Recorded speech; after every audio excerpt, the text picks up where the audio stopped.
Protecting Human Rights in the Supreme Court, Social Consequences of Denying Marriage Equality.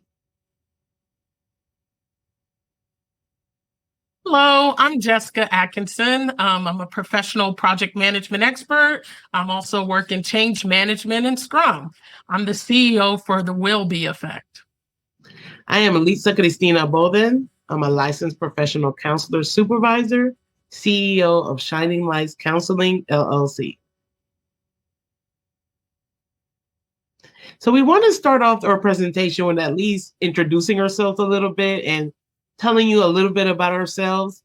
Like I said before, I'm the founder of Shining Lights Counseling, and that's my private practice.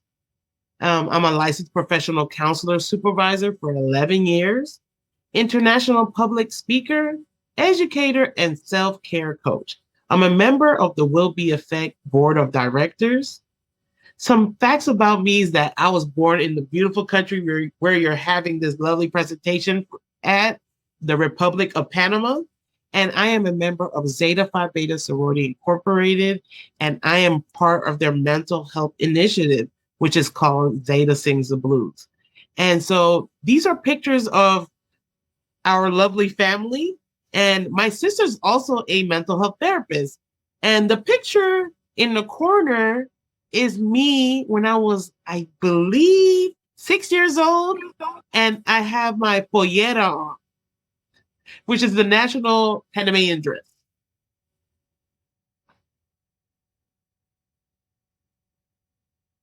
Well, I also wanted to take a moment to introduce myself before we learn a little bit more about my story and the journey that I've been on. So my company is called the WILB Effect, WILB, Woman, Immigrant, Lesbian, Black. I will be fearless. I will be unstoppable. Since the age of 22, I've been a people leader in the corporate space. I have 15 years helping with business and technology implementations. I'm also a career coach. I've mentored 500 plus young professionals over the last 20 years. And I love to speak to crowds, corporations, and universities, and just share those stories and provide training all around the globe. But the main reason that we're here today is to talk about my case that I have in the Supreme Court for human rights, right there in where the conference is being held in the Republic of Panama, which is also my birth country. I've done documentary with the Human Rights Watch and also the United Nations to share the story about my journey of human rights and the Republic of Panama. In the pictures, I'm just sharing my family. That's my dad and I actually at the Panama Canal. I have 13 nieces and nephews in Panama. And I'm more or less the similar age as Litza in her picture.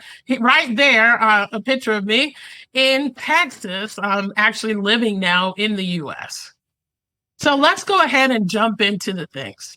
There isn't marriage equality in Panama. The courts do not provide a human rights protection for this. So the best way to open this discussion is with a quote from Martin Luther King Jr. Injustice anywhere is a threat to justice everywhere. My family has had the opportunity to really go through a journey and to represent thousands of Panamanians. Jamile and I were married on July 29, 2010 in Toronto, Canada. And we're living in our home country and would have liked for our marriage to be recognized. Our home country doesn't, and it's heartbreaking for us. Denying our rights and respecting them, this is a systemic issue. There's a significant amount of target marketing for gays and lesbian couples to visit Panama. These couples, when they enter Panama, they're not married and they're not recognized as family. The ignorance towards that right to decide who is family will not be unanswered. Too many fundamental rights are tied to marriage. Let's talk about that a little bit. So let's health first. The reality is that if I end up in a public hospital, the love of my life will not be granted access to see me. or make any medical decisions. From a financial perspective, the awareness that even with a will, probate courts could still force my wife to the streets after 15 years of us living in our home. The security threat, the threat that if the law does not recognize and respect our union, other people, other institutions will fail us as well. The decision to leave our country and family to ensure our safety and financial future, well, that was a tough one. I'm very blessed to have dual citizenship. So, because the United States recognized my marriage, I was able to have my wife come here, and our marriage is recognized, and she's been granted permanent residency. So, let's start from the big picture. We have the Organization of American States. This is an institute that's focused on the Western Hemisphere and specifically along the Americas. So the countries that are grouped into this are about 35 countries, and they represent Canada, the US, several countries throughout Latin America, and also several countries in the Caribbean. They focus on creating agreements and treaties in relation to how we operate to work as a whole and to work as one community throughout the Americas. Within this entity, there's a group, there's an institution called Inter-American Courts of Human Rights. And the Inter-American Courts of Human Rights basically promotes and protects human rights across the Western Hemisphere in the Americas. All right. And within the Inter-American Courts of Human Rights is a judicial infrastructure. And essentially, they help to govern and keep all of the countries that have made this alliance moving on the right path. And I've had the opportunity to speak and present my case to this committee. And they went back and they advised Panama that they needed to meet their obligations of the inherent right of marriage equality. So going a step deeper, let's look at Panama. Panama's constitution does not specify gender, which is exactly the argument that our case highlights. So with that, we should all, as Panamanian citizens, have equal rights towards the right of marriage and all of the benefits that come with that. However, some of our officials have gone ahead and over the last year start to strip our Panamanian citizens of their rights, starting back in 1994 when they established the family law and starting to break down democracy. This included creating the distinction in marriage to man and women, and also went so far as to just outright ban marriage. I want to also highlight that in Panama, there are no human rights or legal protections for housing discrimination, gender discrimination, adoption for same-sex. There's no protections against conversion therapy. So, there are all of these other human right elements that we need support and to continue to target. So quickly, I want to run through the timelines just to give some additional perspective. Back in 2016, Carlos Ernesto, he is a lawyer with Morgan & Morgan, put in cases to seek the recognition for marriage equality. He then reached out to myself and to my wife and asked us to submit a case. And we submitted a case with our Canadian marriage. Now, the difference between our case and the other cases is that this is the first time that both parties were Panamanian, and we were the first two females. The Inter-American Courts reminded Panama of their obligation to recognize marriage equality in 2018. In 2020, during the quarantine, Panama had gender-based quarantines. This had a significant effect on our trans community. We've also had incidences in 2021 where we took away the right for same-sex couples to adopt. As an adopted person from the Republic of Panama, if you ask adopted people who don't have parents at all, I'll tell you right now, I would have loved to have two moms if that was what was available. In 2023, the Supreme Court of Panama said ruled that there are no human rights for marriage equality. However, the Inter-American courts did come back and state and remind Panama of their obligation that there should be. So now let's touch on the mental health piece of all of this.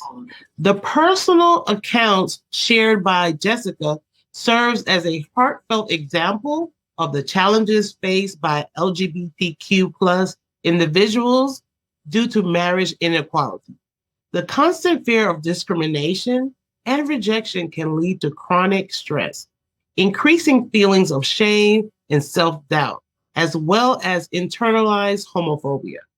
Without legal recognition, same-sex couples are denied essential rights, including access to health care, benefits, and parental rights, amplifying stress and anxiety. This lack of security strains relationships and contributes to healthcare disparities, increasing the risk of suicide and suicide attempts among LGBTQ plus individuals. Additionally, the absence of legal recognition diminishes social support, leaving same-sex couples feeling isolated and excluded from mainstream institutions, further impacting their mental health and resilience. So as you see there's multiple ways mental health can be affected.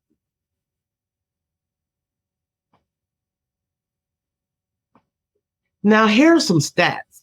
Research indicates that LGBTQ plus individuals face a higher risk of mental health issues due to minority stress, including discrimination and social stigma. I want to make sure and say that again, higher risk. However, studies show that in countries with marriage equality, LGBTQ plus individuals report lower psychological distress. So the countries right next door, like Colombia and Costa Rica, their LGBTQ individuals have lower psychological distress.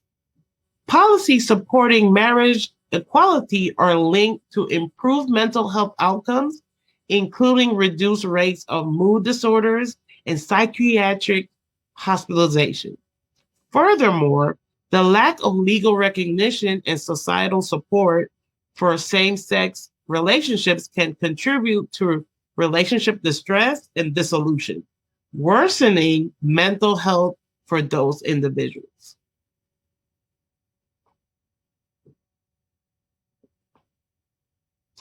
To conclude, it is evident from both personal stories and scientific research that denying marriage equality has significant social consequences, particularly regarding the mental health and well-being of LGBTQ plus individuals. As we advocate for protecting human rights, including marriage equality, it is crucial to recognize the intersectionality of these issues and their real-life implications. We want to extend our heartfelt thanks to all of you for joining us today in this critical conversation. We are incredibly grateful to the Joint World Conference on Social Work, Education, and Social Development for providing this platform to discuss this critical issue. Please follow Jessica and me in all social media platforms by scanning our QR codes or following me at Shining Light LLC and Jessica at WILB Effect. Thank you for your time.